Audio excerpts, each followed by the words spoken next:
Так, друзья, мы продолжаем свои съемки с местности Харкар, башенных комплекс здесь. Целый город, если так сказать. Я хотел бы показать вам. Вот эти непосредственно, видите, поднимается место. Снизу широкое, сверху зауженное.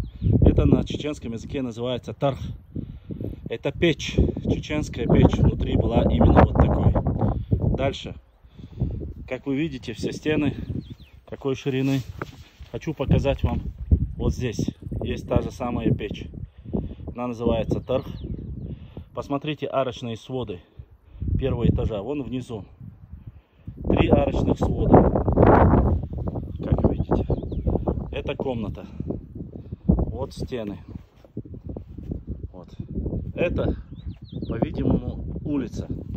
И по рассказам местных старожил, этот угол круглый был сделан специально, потому что он проходил по улице, и чтобы людям не было неудобно, было сделано именно срезан этот круглый угол.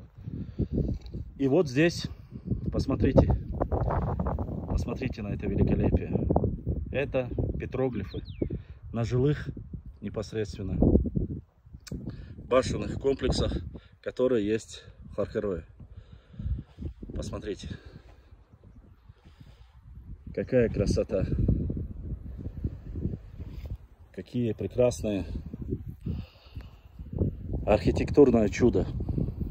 Возможно, это все не передается через камеру, но это тот человек, который увидит все вблизи, увидит это, может понять, что люди, которые жили в таких великолепных башнях в 15, 16, 17, 18 веках, их очень сложно было назвать неграмотными дикарями.